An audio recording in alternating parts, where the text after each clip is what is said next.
Hey 7th graders, Mr. Chamberlain back with a video lesson for the week of May 18th, 2020. This is our first lesson this week and we are ready to start a new unit which is called East and Southeast Asia. Now this is my favorite unit of the year, normally because we do some really cool projects in class. My favorite is the Chinese magic book. So unfortunately we're not going to be able to make these this year due to the current situation. But I'm still going to try and find some cool things for us to learn about because there's some really awesome countries and some really unique stories to be told from this part of the world. What I'd like to do is kind of an introduction to the unit is do something that we would normally do in class, and that's say the country names so you can learn how to say them. So at home, you're going to pronounce after me. Ready? Brunei, Cambodia, China, East Timor, Indonesia, Japan, Laos, Malaysia, Mongolia, Myanmar, North Korea, Philippines, Singapore, South Korea, Taiwan, Thailand, and Vietnam. So those are the countries that will be covered during this unit. Our first lesson today is going to take a look at the economies and the poverty in this part of the world. So this part of the world does have some of the leading economic countries in the world. It has China and Japan, which are in the top 5 world economies. And they have a lot of other countries that do a lot of manufacturing of goods and trading with the rest of the world. Some of these countries where you'll see a lot of goods made that we buy here in the United States include Taiwan, South Korea, Thailand, Malaysia, Singapore, Indonesia, Vietnam, and the Philippines. So oftentimes you look at things that are in around your house or your clothing, and you look at the tags, it'll say made in China or made in Taiwan or made in Vietnam.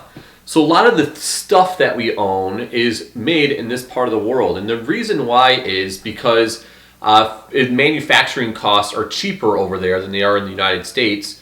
So companies build their products there or make their products there to pay workers less, which keeps the price down, which means the companies are more profitable. And it's also good for us here in the United States on the consumer side because it keeps prices of goods lower as well. Now, it's not great for the United States as far as jobs are concerned because those are manufacturing jobs that could be here that are over in East and Southeast Asia. So for example, a company like Apple. Apple is a United States corporation. It was started here, but their iPhones are made over in China. And that's just an example of globalization and kind of how the world is set up now in the business world. So China manufactures a lot of things. They're starting to get into electronics, but they make a lot of household items, plastic goods, toys. If you take a look at those items, like I said, a lot of times it'll say made in China. Now Japan is another huge economically striving country, and they are in the top 5 for the world's largest economies. And they make a lot of high quality electronics, cars, companies like Honda, Toyota, Nikon, Sony, Nintendo. These are all Japanese corporations and companies that we buy a lot of products from in our own homes because they're known to last a long time and work really well. So for those of you who have a Nintendo Switch or a PlayStation, those are Japanese goods. South Korea is another country we buy a lot of products from. They're a very modernized, very technologically advanced society. Samsung products are from South Korea. Kia products are from South Korea as well. And then some of the other countries that I mentioned, they produce a lot of like textile goods. Textiles are things that are made with fabric or cloth or woven together, like shirts and towels and other clothing goods and that kind of stuff. And you'll see a lot of those countries listed on tags if you were to take a look in your closet. Singapore is another country that is a high business center in that part of the world. So it's a very tiny island at the southern tip of the Malay Peninsula, and it is a business center. So a lot of people, like if you work in the business world here in the United States and you have to travel to East Asia often or Southeast Asia often, then many times you'll have to travel to Singapore where business meetings take place. Now, although there are a lot of thriving economies in this part of the world, there's also a lot of poverty. So, for example, the companies that hire workers from this part of the world to make their products don't pay high wages. That's why the manufacturing plants are there.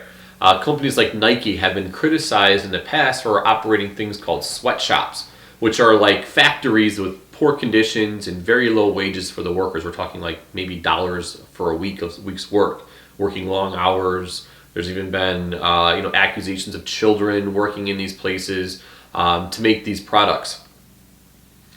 So, although they have jobs and they're making money, and maybe it's more money they would be making doing, rural agricultural work, it still isn't enough to really move you out of that level of being impoverished.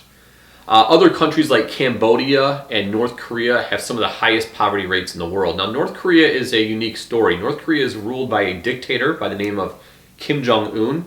Next week, we're going to take a look in great detail at North Korea and what it's like to live in this very secretive country.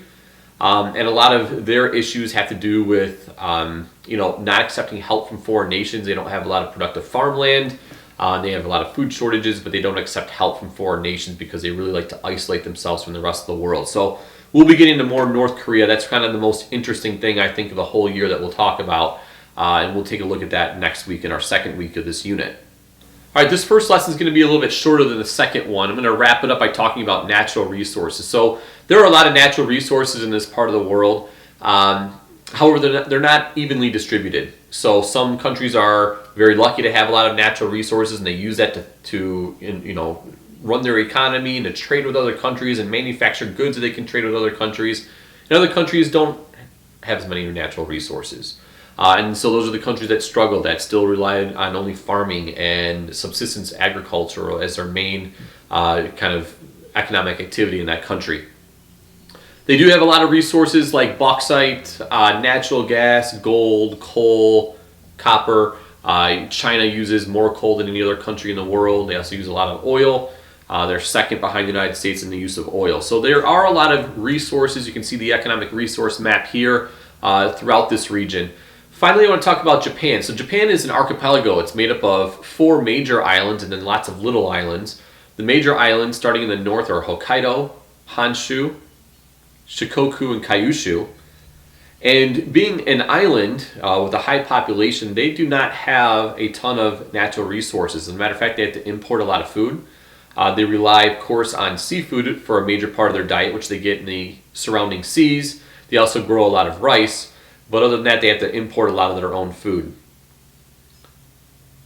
All right, guys, so video lesson number 1 is going to be a little bit shorter than lesson number 2 this week. So we just kind of took a look at the different countries that make up this unit as kind of an introduction. We talked about how there's some very thriving economies. There's a lot of things that are manufactured in this part of the world because of low wages and low manufacturing costs. We talked about that there are some countries that are really struggling economically as well because of a lack of natural resources or because of government policies.